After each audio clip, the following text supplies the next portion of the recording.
I was literally in fear for my life. It was a number of years ago now when I used to train youth workers and church ministers all around the world, and I was in India in a very rural region in the east. And it was a small town, I won't give its name, and I was there with a group of Indian friends, and locals were looking suspiciously at me because it was not the sort of place that tourists would go. But I wasn't there as a tourist. Instead, young church leaders were being smuggled over the borders from Tibet and Nepal, and I was giving them basic training in theology and church leadership before they were then smuggled back over the border again. Now, I don't know how, but word in the small town got out what I was doing, and a faction of Hindu fundamentalists came into the compound and started firing guns over the roof of our building. I was literally in fear for my life. And I was told that the only way out for me was to pay a really big bribe to the local police, and they would then get me safe passage to the train station and arrange for my journey back to Delhi. And in the seat opposite me all the way would sit a policeman in uniform who would act as a bodyguard for me. Well, with nervous relief, I agreed to that. So I handed over the money for the bribe, and then came a further request from the middleman. He said, to arrange this, we'll need to take your passport with us. I was so scared, but I knew that I had no choice. So I gave my passport over to the man I'd never met before, who then drove off on his scooter with it and with my money. I felt so vulnerable, stuck in this small town in East India. No money, no passport, the men with rifles standing around the gate of the compound. Would I get out alive?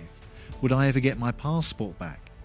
I'll tell you what happened next in a minute. Sometimes in life we find ourselves in situations where we feel vulnerable and sick with fear. We may feel trapped. We may feel that the darkness is closing in all around us and there's no way out. We have no resources in ourselves to move beyond the problem, and our only hope is to throw ourselves onto the mercy of God and pray that He will help us. All we want to do is get safely to the other side of the problem and move on with our lives. Have you ever felt like that? Do you feel like that now? Is it possible to trust God in times like that? Well, the story of Moses being hidden in the reeds from Exodus chapter 2 verses 1 to 10 is a really good story for us to think about at times like this, because it's ultimately a story about trust, whether it is possible to trust God in the most difficult circumstances of life. Now, the parents aren't named in Exodus chapter 2, but we know from Exodus chapter 6 and from Numbers chapter 26 that the man was called Amram and the woman was called Jochebed. And they had a daughter named Miriam, and then a second child named Aaron, and then their third child was born, who they called Moses. But the joy of new birth for Amram and Jochebed was marred by the devastating cruelty of the Pharaoh. The Israelites had grown numerically strong in Egypt, and in chapter 1 verse 22, the Pharaoh had issued a terrifying edict. Every boy that is born to the Hebrews, he said, you shall throw into the Nile, but you shall let every girl live. What hell was this for a parent to drown their newborn son? But Jochebed, in her love, did not throw the baby into the Nile. Instead, she hid him for 3 months at home. This was more than just a mother's love. We're told in Hebrews chapter 11 that the parents hid Moses as an act of faith. Could it be that they recognized something of the destiny of this baby, that they knew he was destined for great things under the guiding hand of God? He was their beautiful child. But here was a man of destiny, and the mother's compassion and courage and complete trust in God would help to form the destiny that would shake the world. She knew that somehow God was still in control and would work all things for good. I'd given my passport and the money to the bike rider at 9 o'clock in the morning, and 2 hours went by, 3 hours, 4 hours, 5 hours, 8 hours, and there was still no sign of him returning, and there was no sign of my passport. I was stuck in the town. The men were still at the gates. I felt sick with fear.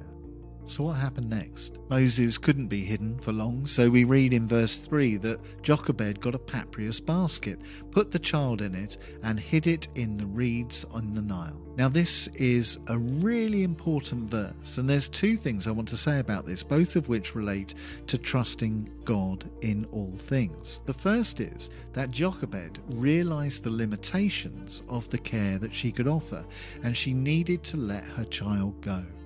But here was a woman we know was acting in faith. So she wasn't abandoning her child to the whims of life in the mere hope that Moses would survive. No, this was an immense act of faith and trust in God on her part. The Nile was no gently flowing stream. It's a fast-running river. Back then, it was infested with crocodiles and the river currents were so dangerous. And here was Jochebed entrusting her son into God's care by leaving him in that dangerous place. But sometimes, that is what faith in God demands of us. To trust him even when the odds seem so overwhelmingly against us. Would God abandon Jochebed in her time of need? Would God abandon me to be shot in that compound? Will God abandon you in your hour of need? Well, the answer to that question is found in one Hebrew word in verse 3 of Exodus chapter 2. The word is tebah. We read that Jochebed got a papyrus basket and laid Moses in it, and the Hebrew word used for the papyrus basket is tebah, and this is a word that is only used twice in the Old Testament.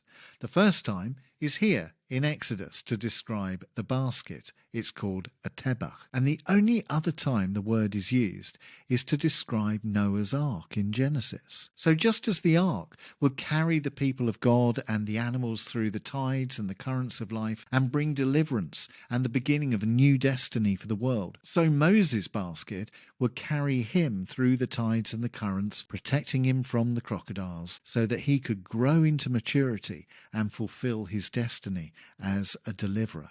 The tebah of God, whether an ark or a basket, was God's protection for his people. And when it feels like we are being swept away in the swirling currents of life, we need to throw ourselves onto the mercy of God and allow him to gather us up in his tebah, his protective love and care. And he will do that because that's what God does. So what happened next? The group of young men that I've been training in theology and ministry came to me and they said, "Pastor Steve, you've been telling us for days now that we should trust God in all things and seek his heart in prayer and place ourselves under his protection. So why are you so frightened now? Don't you believe what you've been telling us?" They suggested that we should have a prayer meeting to hand my situation over to God. And the miracle of God's grace is this. The Pharaoh's daughter discovered the tebah, the basket, and realized that this was a Hebrew baby. And the child Moses was handed back to his mother to be nursed by him and to bring him up. So Jochebed, who had felt the pain of handing her child over to God as an act of faith, eventually got her child back again. Such was the faithfulness of God to her, for her faithfulness to God. When we trust God with all things in life, he will honour that act of faith and bless us for the trust we put in him. And so we prayed, and we prayed, and we prayed. We prayed together for 4 hours. As night fell, we prayed and we sang hymns and we gave testimony to God's goodness in our lives, and we read the scriptures and we claimed the promises of God for our future ministries. And as the clock neared midnight, the distant light of a scooter's headlamp appeared down the road, and before long, I had my passport back into my hands with a letter giving me safe passage out. And I was driven in the early hours of the morning to the train station, and as the new day dawned, I nervously got into the train carriage, and there, 2 seats away, was a police officer who just nodded once. All the way to Delhi, he never said a word to me, but we both knew. Do you trust God in all things? It can be such a hard thing to do, but God has never let us down in the past, and he will not let us down now, and he will not let us down in the future. So even when the circumstances of life are tough, even when you can't see where things are heading for you, even when you might be losing hope for the future, trust God in all things. His love for you is like the tebah, a basket of safety and protection, an ark carrying you into a brighter future. God is good, He is kind, He is loving, and we can trust Him in all things.